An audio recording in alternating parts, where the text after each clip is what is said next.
Welcome to the second edition of the Alan Watts podcast, Being in the Way, and I'm your host, Mark Watts.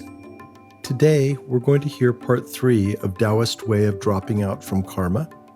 And also, we're going to hear a talk called The Wisdom of the Ridiculous, which comes from the Lao Tzu tradition expressed in the Tao Te Ching. Recently, I've had a few conversations with people that would like to know more about my father's background and are having a hard time reconciling his worldview with the other philosophies that they know about. So I thought I'd do a little bit of storytelling, talk a little bit about my father's early life today, and then in the next episode, we'll talk about when he was traveling a lot and making a lot of recordings and how that morphed into the Electronic University Project, the predecessor to the Alan Watts organization. So we'll start off with his early life in London, what he learned at the Buddhist lodge, and his migration to America. When I was a small boy, I used to haunt that section of London around the British Museum. And one day I came across a shop which had a notice over the window which said philosophical instruments. Even as a boy, I knew something about philosophy, but I couldn't imagine what philosophical instruments could be. So I went up to the window, and there displayed were chronometers, slide rules, scales, and all kinds of what we would now call scientific instruments, because science used to be called natural philosophy. Because, as Aristotle says, the beginning of philosophy is wonder. Philosophy is man's expression of curiosity about everything, his attempt to make sense of the world primarily through his intellect. That is to say, his faculty for thinking. And thinking, of course, is a word used in extremely many ways and is a very vague word for most people. But I use the word thinking now and hereafter, you must understand this, in a very precise way. By thinking, as distinct from feeling or emoting or sensing, I mean the manipulation of symbols, whether they be words, whether they be numbers, or whether they be other such signs as, say, triangles, squares, circles, astrological signs, or whatever. These are symbols. But all these things are symbols, and the manipulation of symbols to represent events going on in the real world is what I call thinking. I suppose most of you have heard of Zen. But before going on to explain any details about it, I want to make one thing absolutely clear. I am not a Zen Buddhist. I am not advocating Zen Buddhism. I'm not trying to convert anyone to it. I have nothing to sell. I'm an entertainer. That is to say, in the same sense that when you go to a concert and you listen to someone play Mozart, he has nothing to sell except the sound of the music. He doesn't want to convert you to anything. He doesn't want you to join an organization in favor of Mozart's music as opposed to, say, Beethoven's. And I approach you in the same spirit as a musician with his piano or a violinist with his violin. I just want you to enjoy a point of view which I enjoy.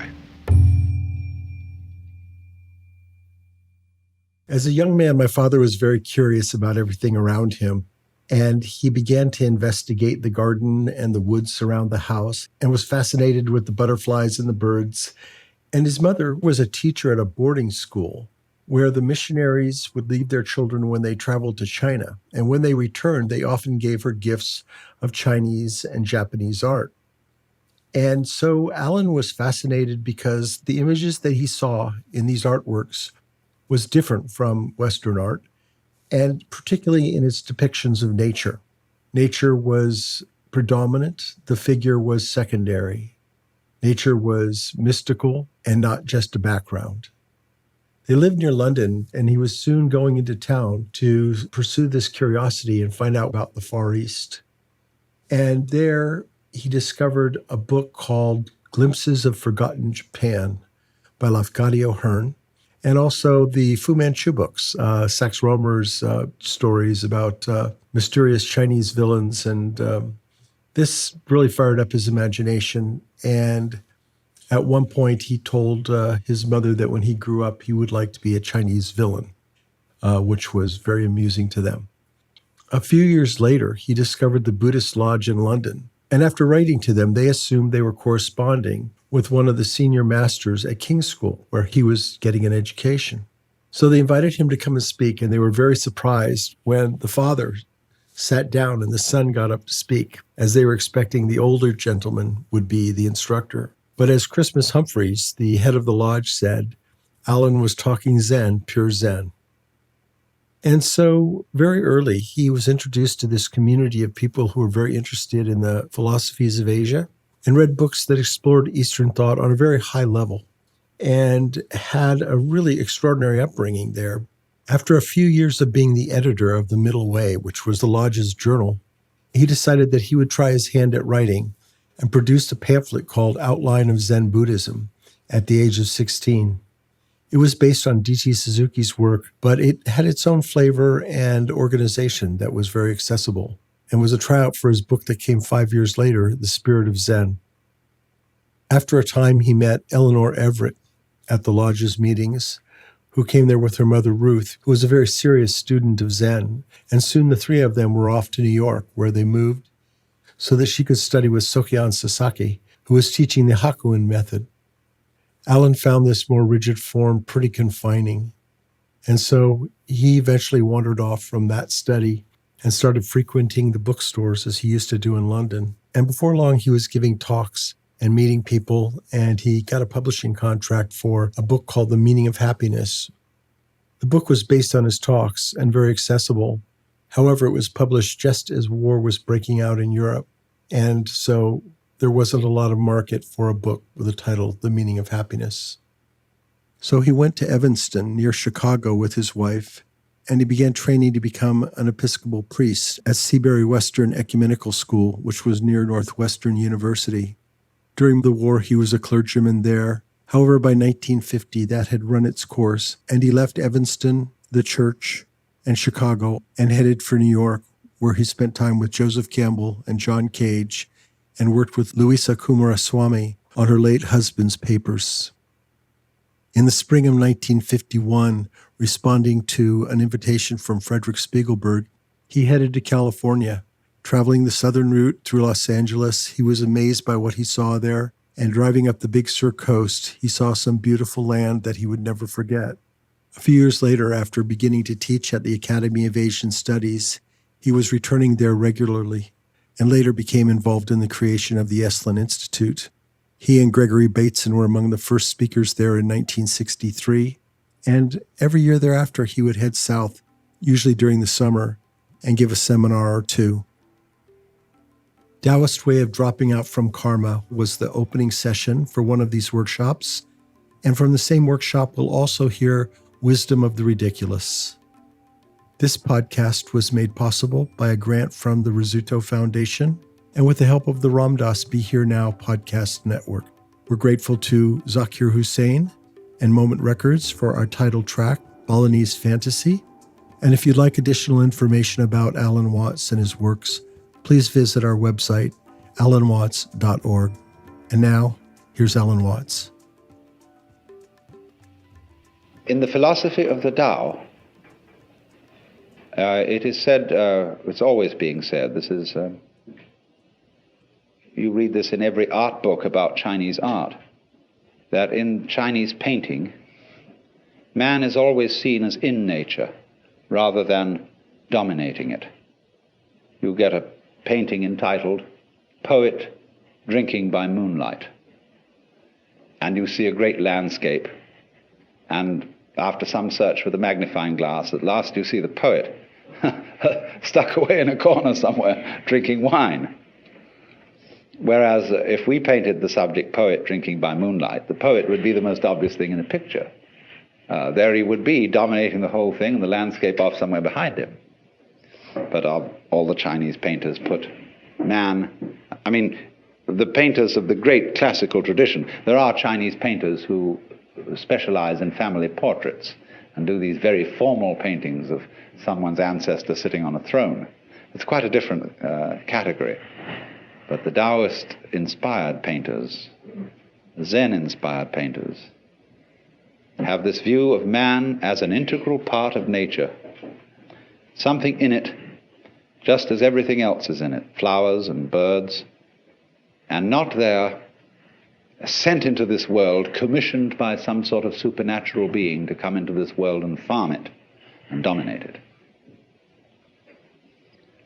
The whole conception of nature is as a self-regulating, self-governing, indeed democratic organism. But it has a totality. It all goes together, and this totality is the Tao.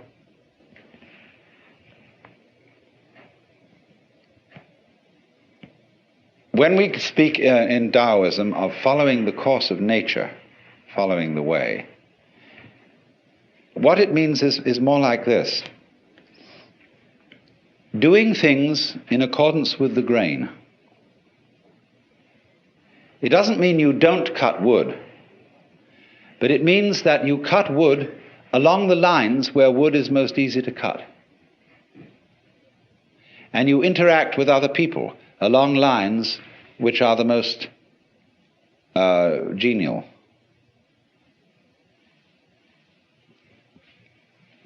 And this, then, is the great fundamental principle, which is called Wu Wei,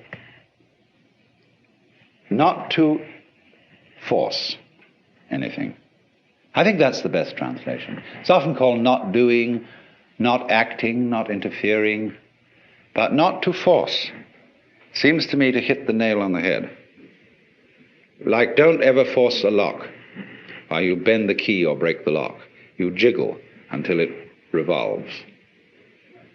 So Wu Wei is always to act in accordance with the pattern of things as they exist.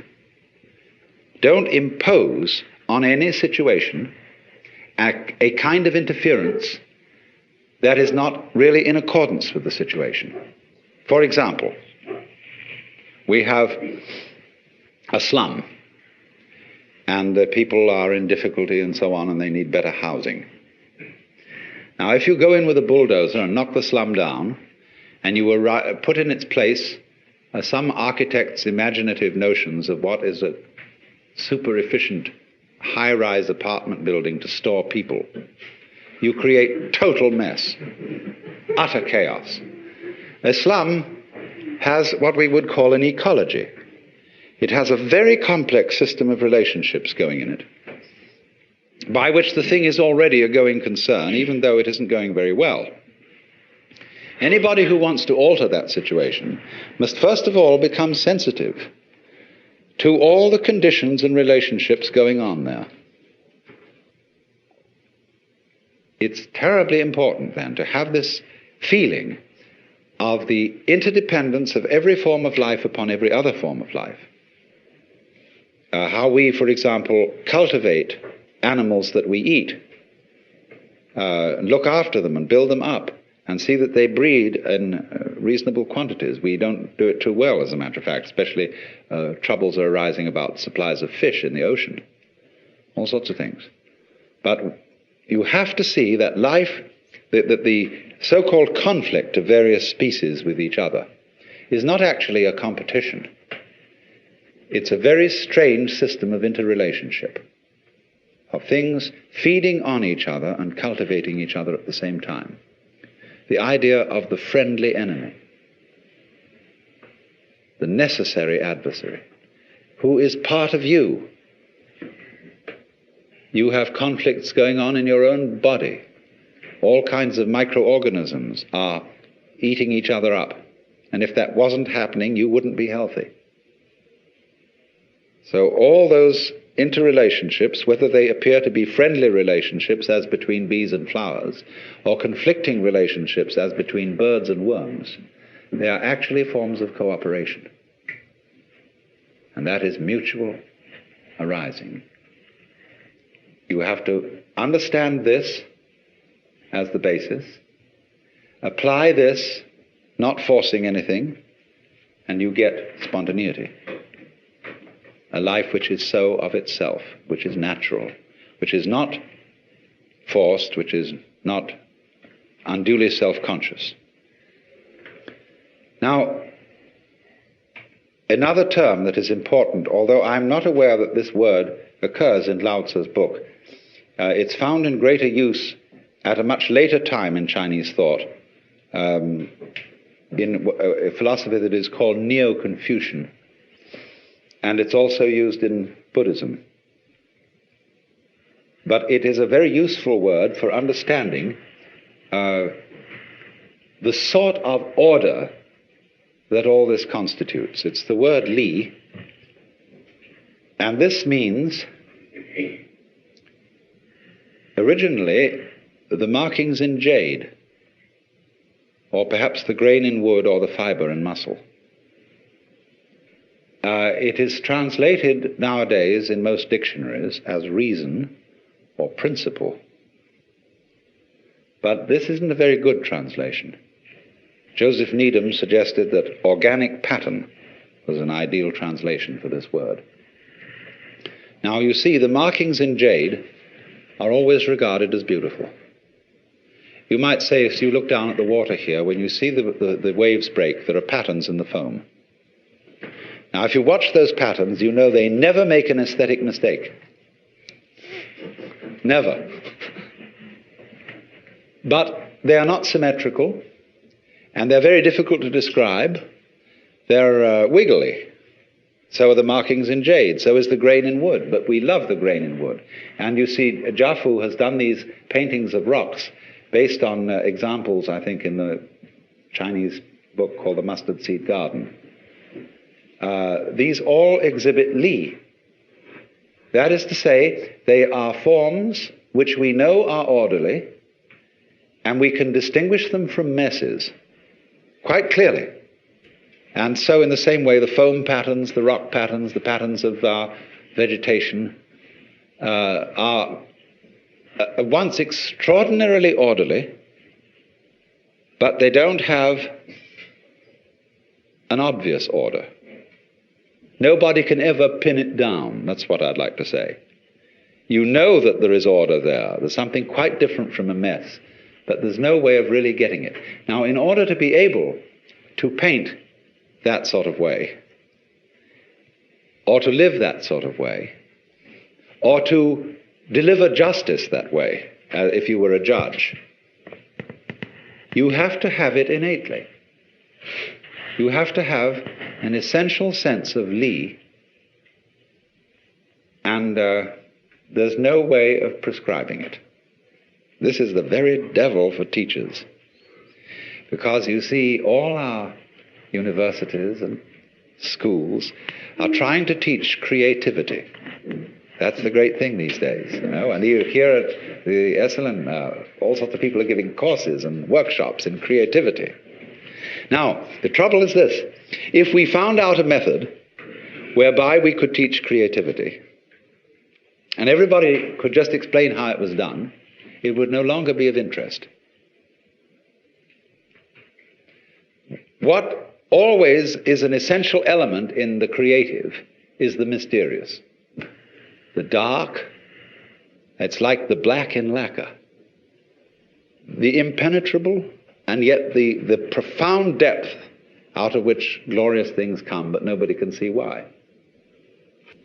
There's a poem which says that when the bird calls, the mountain becomes more mysterious.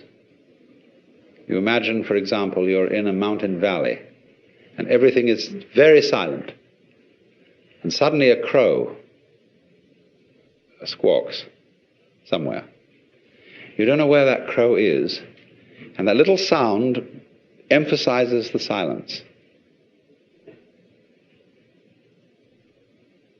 Now, all those things have in them, you see, an element of mystery.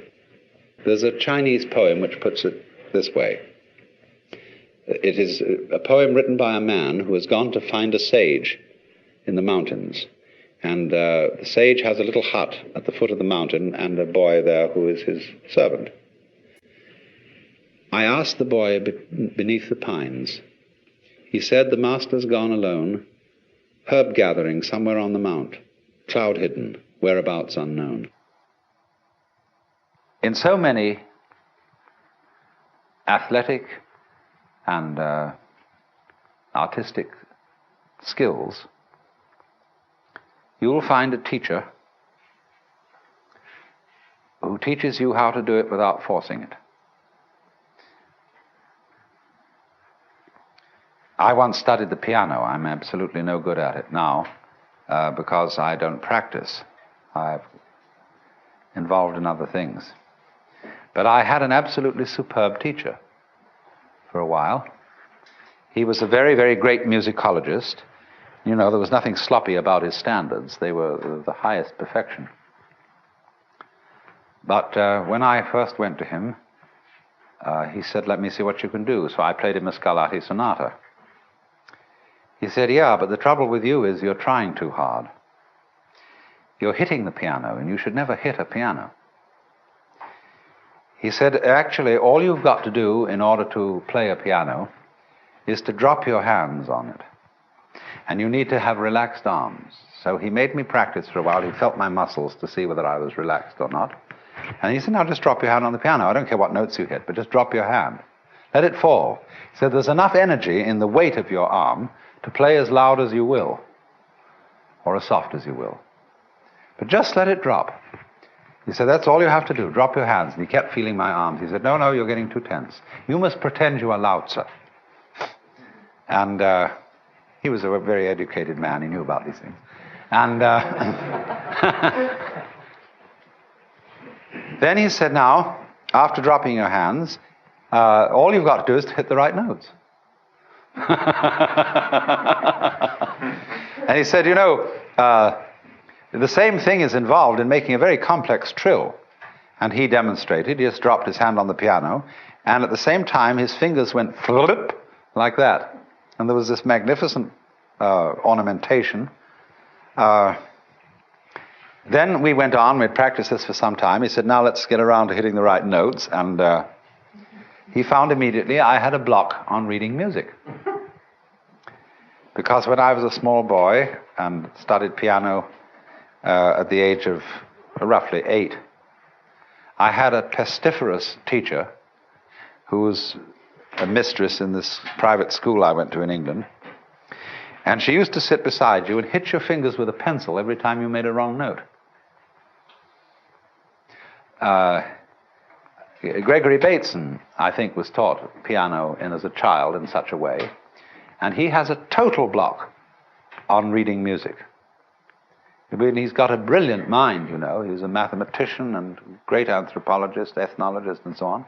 But he has a total block to reading music. And so this man had to teach me to overcome my block.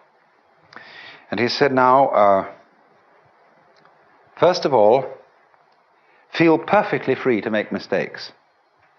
He said, "Everybody's going to make some mistakes, and it doesn't matter if you make a mistake. And if you do make a mistake, don't go back and do it over again, but just go on.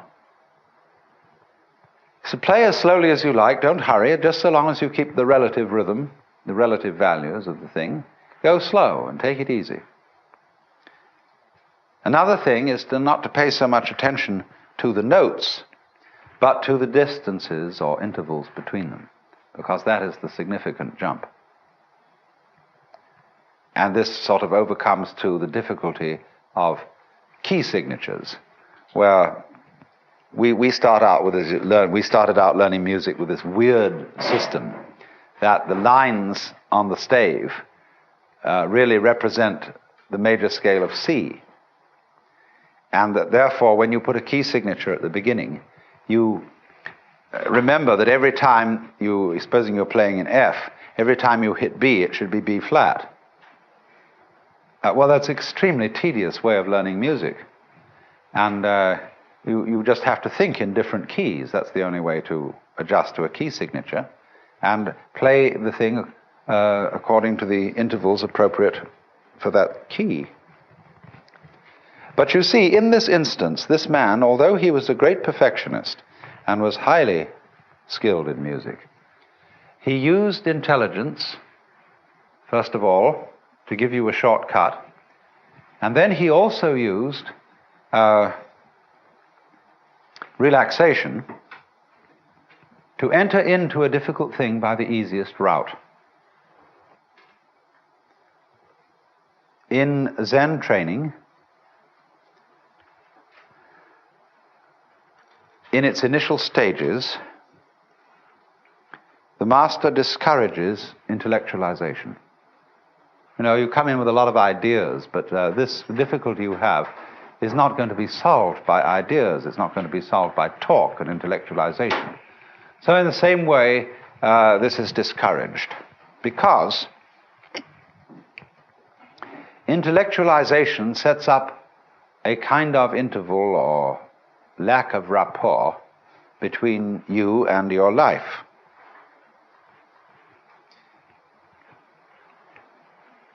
You think about things so much that you get into the state where you're eating the menu instead of the dinner. You're valuing the money more than the wealth. You are confusing, as Korzybski would say, the map with the territory. And what they want to do is to get you into the territory, to get you into relationship with what is, as distinct from ideas about what is. And this is an important preliminary discipline. But later on, you can realize that the process of thinking is also what is. Thoughts in their own domain are as real as rocks. Words have their own reality as much as sky and water. Thoughts about things are in their own turn things. And so they lead you eventually to the point where you intellectualize and think in an immediate way. Let's go on and ask then a further problem. How about thinking about thinking? Wouldn't that be pretty far off? Here is a person removed from life because he's in the intellectual world, and he's all living in symbols. He's a kind of a living bookworm.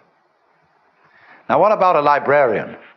A person who writes books about books, a bibliographer, a classifier of classifications.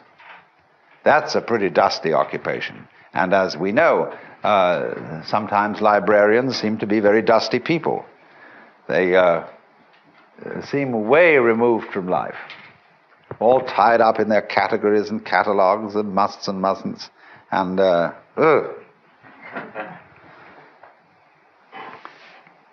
that too, you see, is also its own level of reality. And thinking about thinking can be lived with just as much direct, fresh spontaneity as just living without thinking.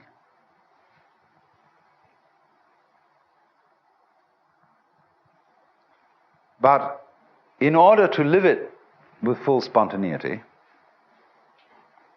you have to be in a position where you no longer feel the symbol, the thought, the idea, the word, as a block to life. No longer feel it as something you are using as a sort of means of escape. To be able to use the symbol not as means of escape, you have to know in the first place that you can't escape.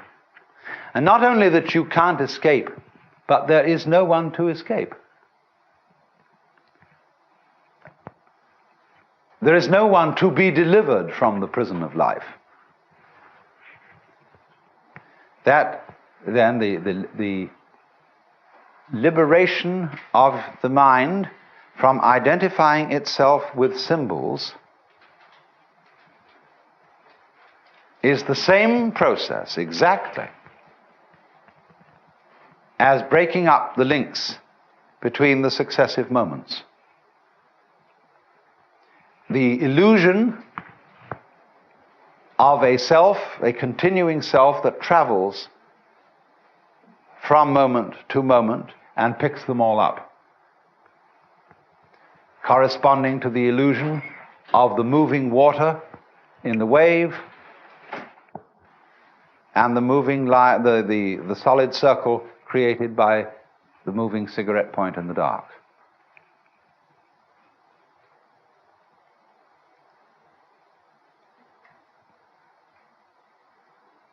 This is the meaning then that there is no one who perceives anything, no one who experiences anything. There is simply seeing and experiencing. We introduce all these redundancies through talk. We talk about seeing sights, hearing sounds, feeling feelings. All that is irrelevant. There are sights, there are sounds, there are feelings. You don't feel a feeling. The feeling itself already contains the feeling of it. Do you see? That's very simple. To have sight, you don't need something to be seen on the one hand and a seer of something to be seen on the other. And then some mysterious way they come together. The seer and the seen, the knower and the known, are what we call terms. Terms mean ends. And they are what in mathematical language are called limits.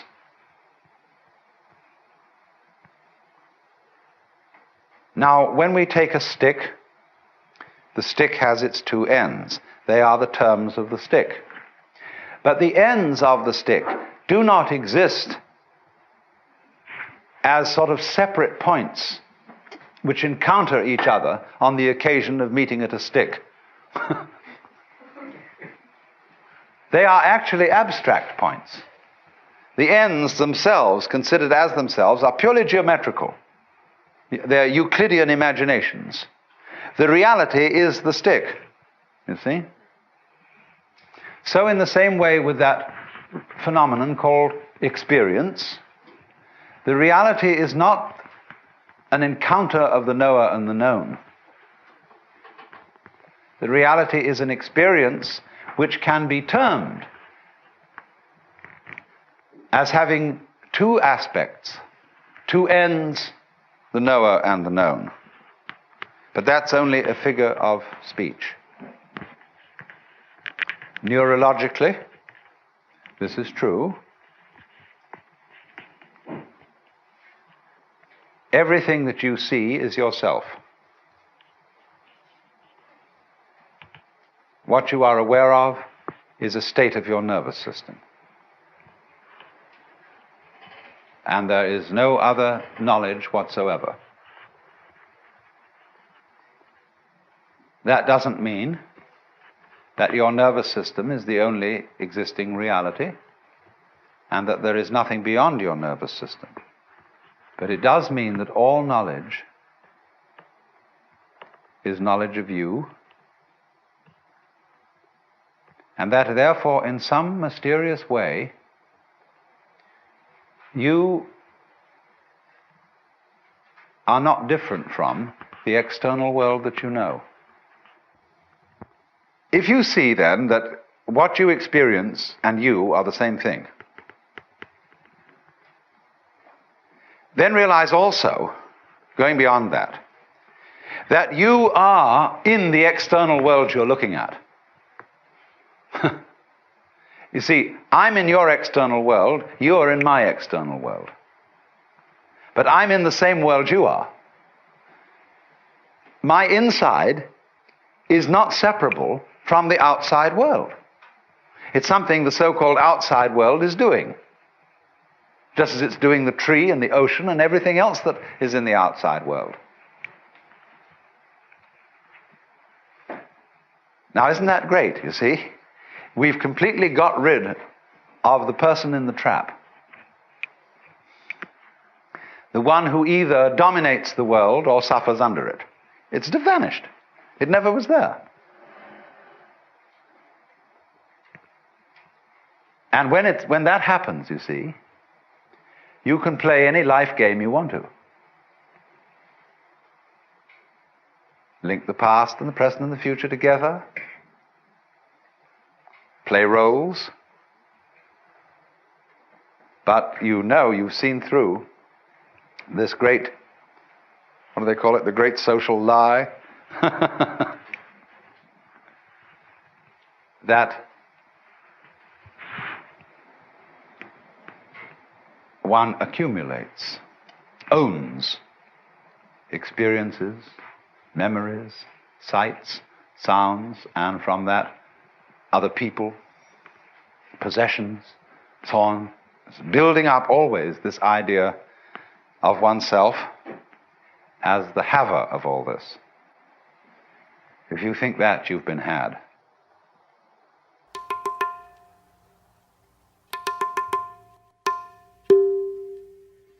During the last two sessions, I've been talking to you principally about the philosophy of the Lao Tzu book, the Tao Te Ching, and now I want to shift today over to Zhuangzi. This Zhuangzi, so far as we know, lived about 300 BC, maybe a little earlier than that. And he is a very, very remarkable person because the Zhuangzi book, he's also, more exactly, his name is Zhuangzhu, but his book, sometimes called simply the Zhuangzi book, is quite unique in the whole history of philosophy, because he's almost the only philosopher from the whole of antiquity who has real humor. And therefore he's an immensely encouraging person to read. But part of his humor is the art of exaggeration. And you always have to allow for that. You always have to realize that he's slightly pulling his own leg. He is, as in a group of people who are enthusiasts for something, but have humor, you very often find that when they're talking among themselves, they carry their own ideas to ludicrous extremes and roar with laughter about it. And Zhuangzi does that. Now, for example, he has a great deal to say about the value of the useless life. The whole notion of something, of life, any moment in life or any event in life being useful, that is to say, serving the end of some future event in life, is to a Taoist absurd. Because nothing is useful at all. The universe is viewed as purposeless and useless through and through, because it's a game. More than that, game doesn't really convey the sense of this. When a Taoist sage is wandering through the forest, he isn't going anywhere. He's just wandering. When he watches the clouds, he loves them because they have no special destination. He watches birds moving around. He watches the waves lapping on the shore. And just because all this is not busy in the way that human beings are busy, because it serves no end other than being what it is now, it is for that reason that he admires it, and it is for that reason that you get the peculiar styles of Chinese painting in the Tang, Sung, and later dynasties, where nature, in its wayward, wandering nature, is the main subject. When we say that something is without purpose, that's a put-down phrase. You say, well, it's no future in it. What's the use? And we need very much to realize that that question reflects our insanity. What's the future in it? What's the use? The joy for the Taoist is that things have no use, and the future is not important. Now you can exaggerate this, and Zhuangzi does in a very humorous way, by describing the ideal useless man. He's a hunchback, and he's so deformed that his chin rests on his navel, and so on, and But he says now this man is very admirable. He's found the secret of life because when the social service workers come around, he's the first to get a free handout. And when the military officers come around to conscript people for the army, he's the first to be rejected. Therefore, he lives long. Some travelers came across an enormous tree. Fantastic thing.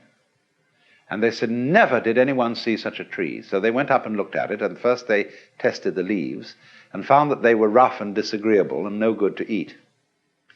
Then they looked at the branches and found that they were all twisted and absolutely no good for using as sticks.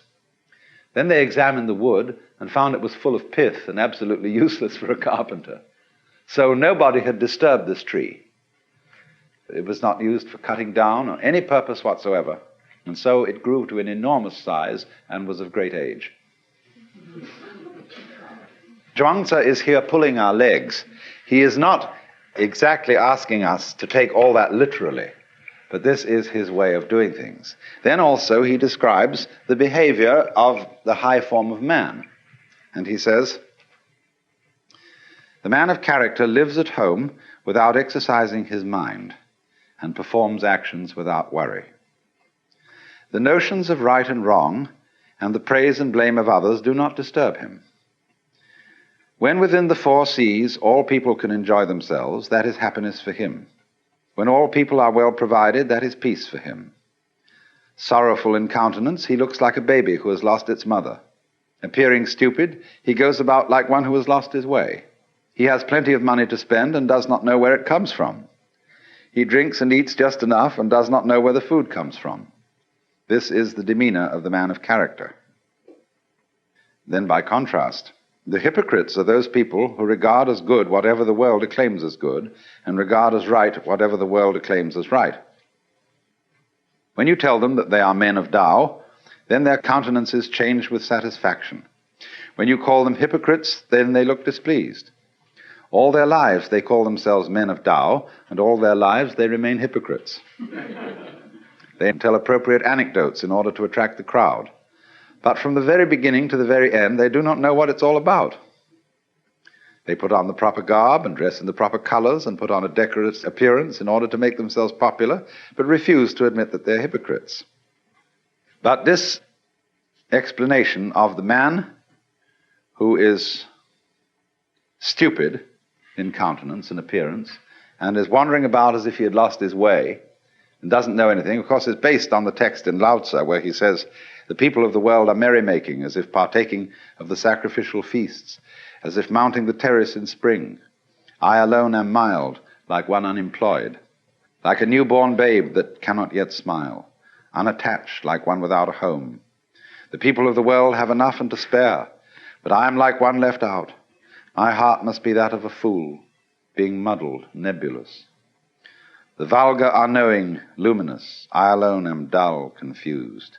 The vulgar are clever, self-assured. I alone depressed, patient as the sea, adrift, seemingly aimless. The people of the world all have a purpose. I alone appear stubborn and uncouth. I alone differ from the other people and value drawing sustenance from the mother.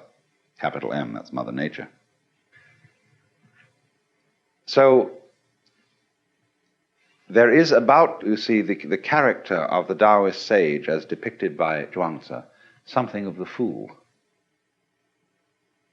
Because the fool is the person who doesn't know enough to come in out of the rain, who doesn't compete. Everybody else gets before him to the prizes, the material prizes of life, and even to the spiritual prizes. The fool is, you see, the person who isn't going anywhere, who isn't interested in survival. He remains the most wonderfully friendly, swinging kind of a cat, but he has no ambition. He doesn't fight for himself, and nobody can ever get him to. So the fool has always been used as a kind of analog of the sage.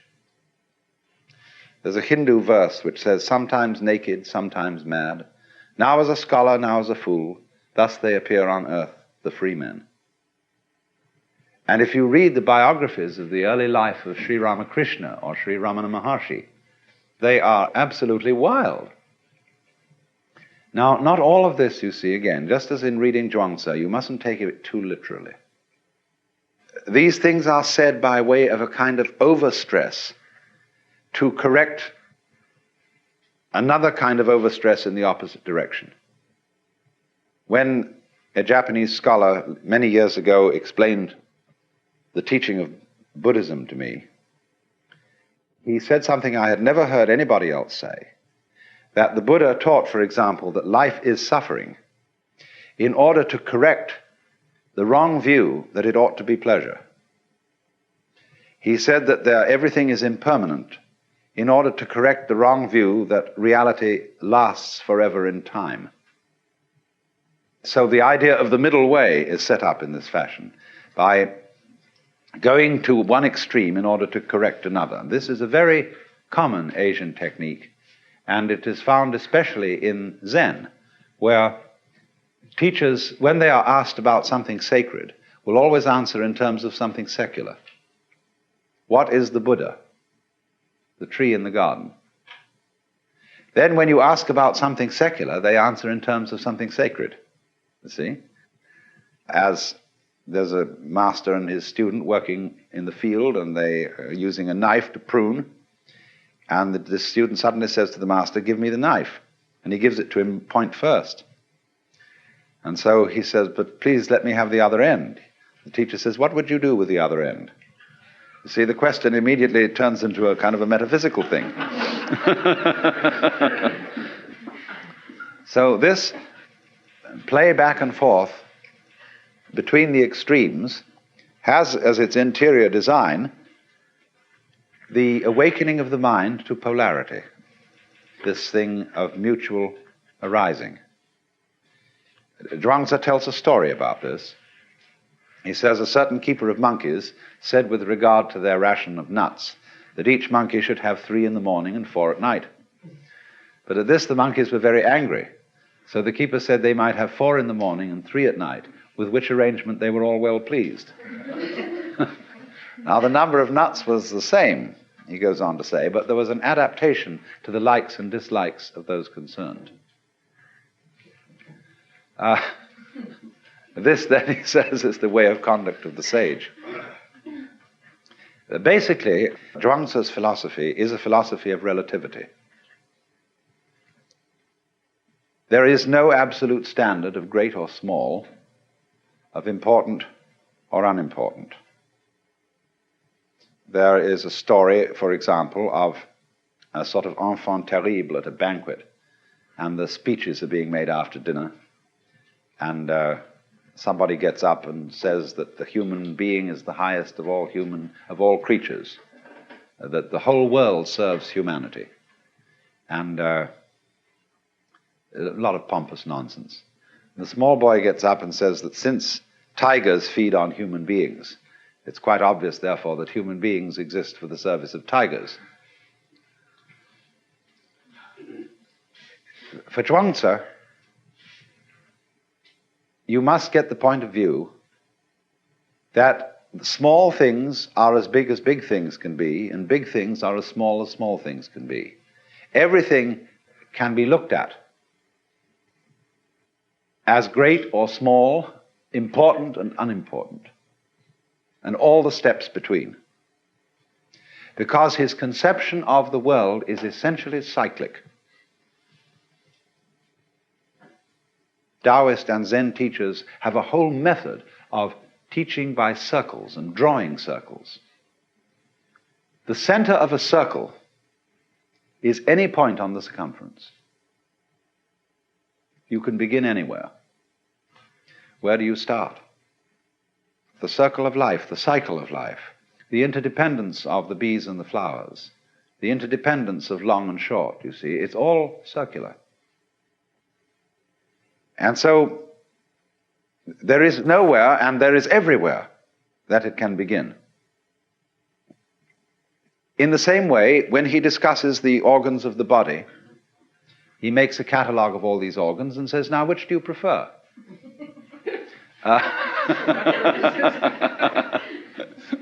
He says, which one comes first and which one follows? Which one rules and which ones are servants? He said, it seems that there may be a governor in all this, but nobody could ever find it. There is this expression, tianran, which has almost the same meaning as ziran, spontaneity, of itself so. This means something is so through the power of heaven. Now, heaven, tian, means simply the universe. As you look out from Earth, which is, as it were, the center or the base, everything else, the whole expanse of the cosmos, is tian, heaven. And there is no connection in the idea of heaven with some sort of personal ruler of the universe.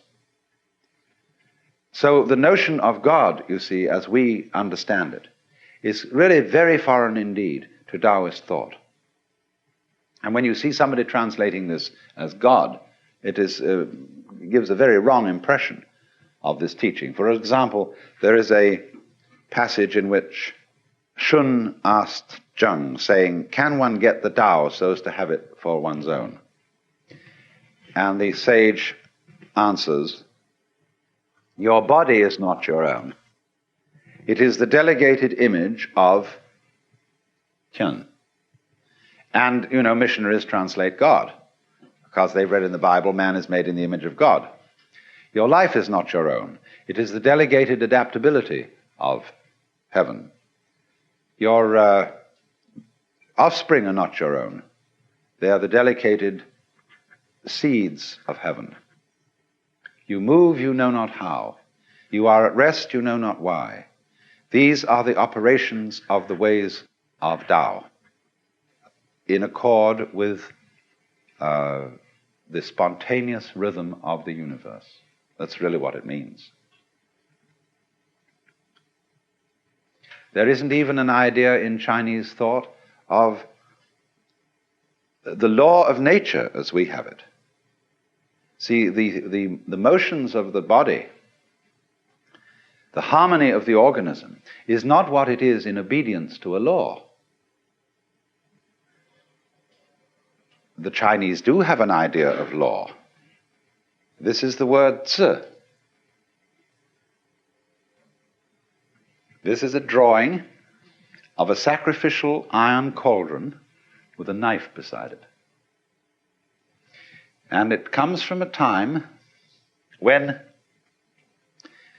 the laws were inscribed on the sacrificial cauldrons, so that when people came to offer their sacrifices, they would read the laws. Certain sages objected to this and said that if the people know what the laws are in the fixed terms of writing, they will develop a litigious spirit. That is to say, they'll start haggling about what it really says. And as you know, that is the principal occupation of lawyers. And they said that the thing is that you mustn't write it down like that. And so the Tao is described as Wuzi. We would translate literally lawless, but it means, of course, transcending this kind of law, which is specific law. Positive law, I think, is the correct legal term. So there is no notion in the Taoist philosophy of the world as responding to a boss. So the body does not have in it a ruling organ.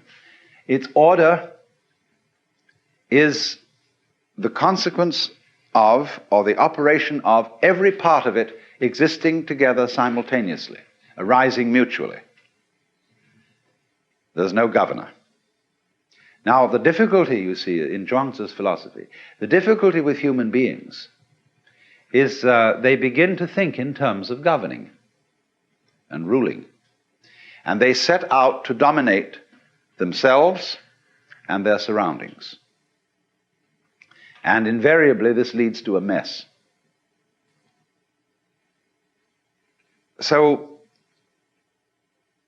the whole principle then is one of success in life through not pushing it around, through not trying to govern it. He tells a story, as a matter of fact, Zhuangzi has a very funny trick. A lot of his wisdom he puts into the mouth of Confucius. He said that Confucius was one day doing this, and he ran into Lao Tzu, and they had an argument, and Lao Tzu won. But then the next time he talks about Confucius teaching Lao Tzu's doctrines. And this to the immense confusion of everybody. But it's said one day Confucius was standing by a river where there was a tremendous cataract plunging down. And he suddenly saw an old man coming out of the forest who fell into the river and suddenly disappeared into the cataract. And he said, "Oh dear, too bad, probably some old fellow tired of life who want to put an end to it all." The next moment, way downstream, the old man gets out of the water and starts bouncing along. And Confucius is amazed, and he sends one of his disciples to catch this fellow before he disappears. He said, "Sir, I was thinking that you were going to commit suicide, and I suddenly find that you came out of that cataract alive. Do you have some special method by which you do this?" "No, I have no special method," said the old man. "I just go in with the whirl and come out with the swirl. Because I don't resist the water, I entirely identify myself with water." So you see, here he is, utterly relaxed, just rolling around in the torrent and not resisting in any way. And so he is preserved. He goes with the stream, rolls with the punch, or whatever you want to call it. Again, of course, there is exaggeration in a story of this kind, just as there's exaggeration in the story of the hunchback and the tree and so on. Because true wu wei, or letting go, non-interference, it doesn't mean, for example, flabbiness. A lot of people, when they think they're relaxing, merely become flabby. And if that is so, you know, the perfectly relaxed person would slowly become jello and would spread out on the floor and finally drip through into the basement.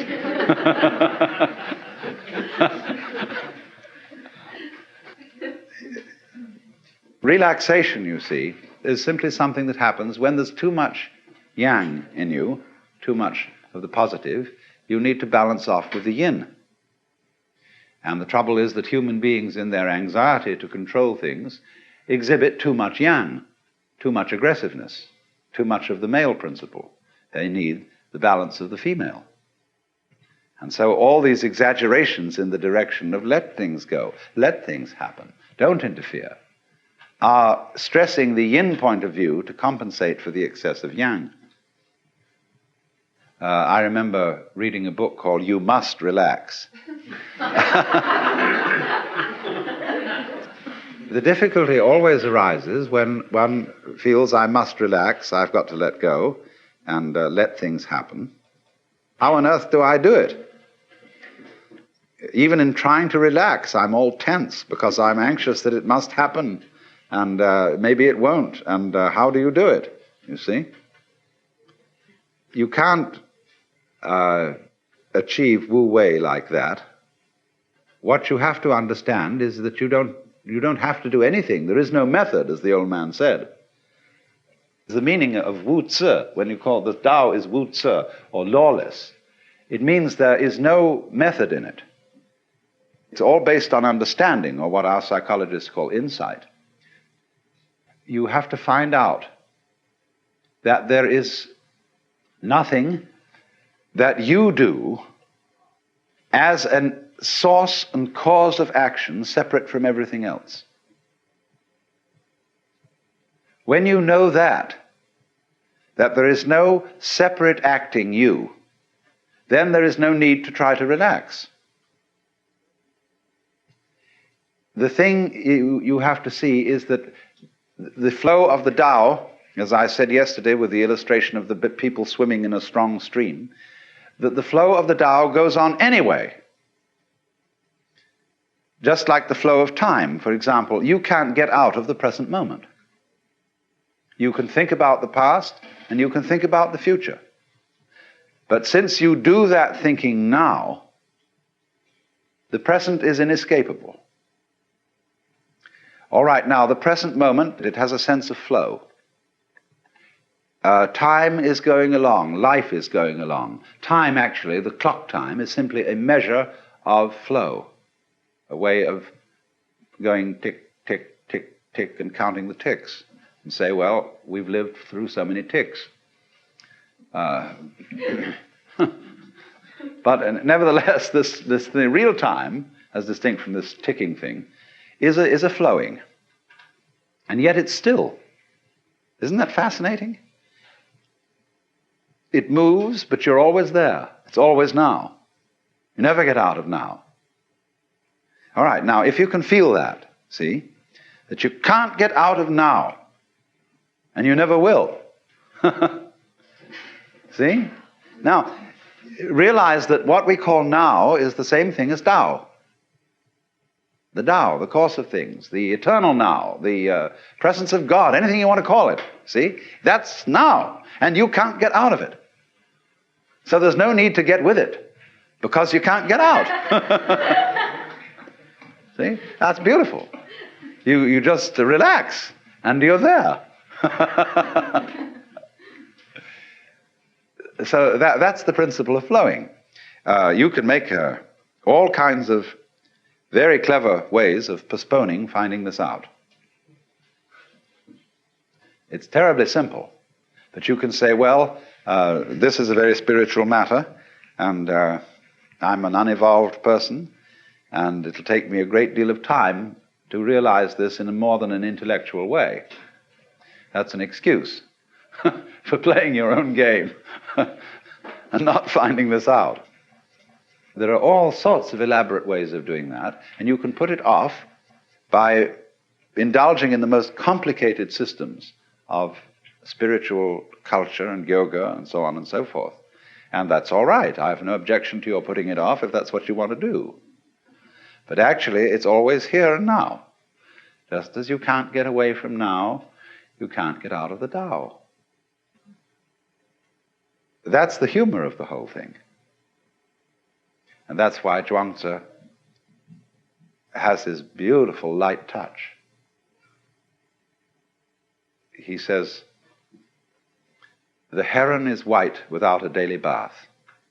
The crow is black without being painted in ink.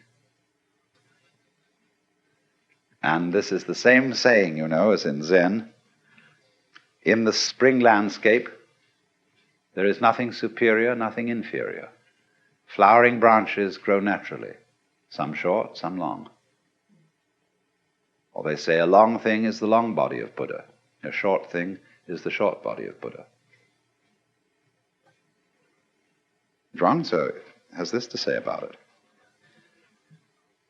Those who say that they would have right without its correlate wrong, or good government without its correlate misrule, do not apprehend the great principles of the universe, nor the nature of all creation. One might as well talk of the existence of heaven without that of earth, or of the negative principle, yin, without the positive, yang, which is clearly impossible. Yet people keep on discussing it without stop. Such people must be either fools or knaves. Of course, one could always reply to Zhuangzi that there have to be fools and knaves, so that we can recognize the existence of sages.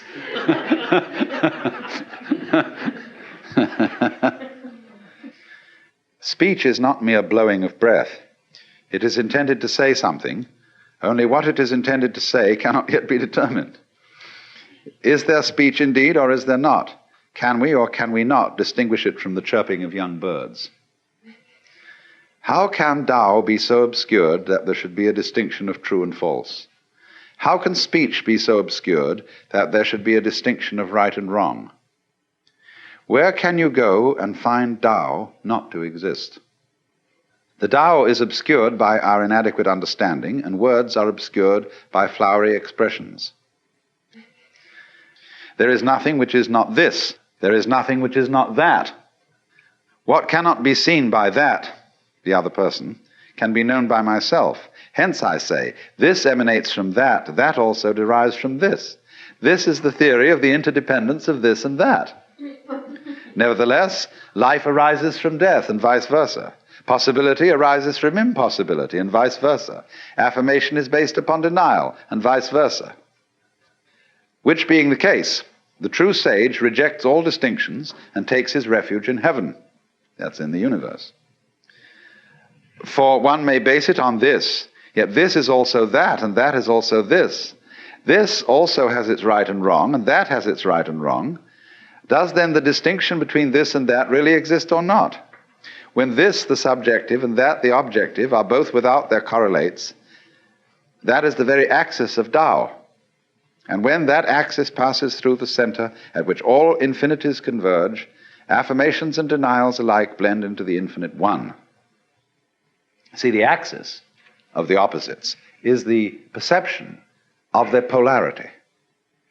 The difference between them is explicit, but the unity of them is implicit.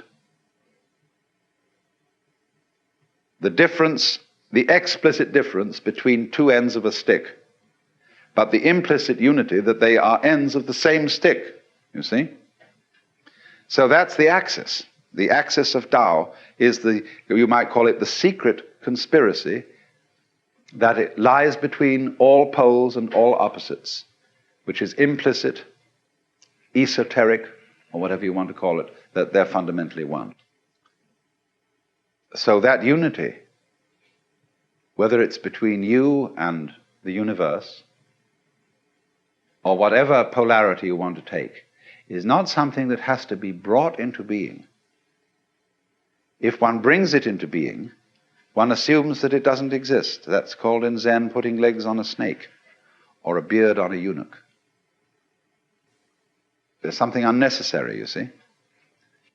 So it exists, it is always there, and you can see it so vividly. And actually almost put your finger on it and sense it, if you understand that the movement of the Tao is exactly the same thing as the present moment. Now, of course, if you try to grab the present moment and get ready with your clapper and say, now! It's gone. The finer and finer you draw the hairline on the watch to just know exactly when now is, you eventually get to the point where you can't see it at all. But if you leave it alone and you don't try to grab the moment as it flies, but it's always there. See, you don't have to mark it. You don't have to put your finger on it, because it's everything that there is. And so the present moment suddenly expands. And it contains the whole of time, all past, all future, everything. You never have to hold on to it.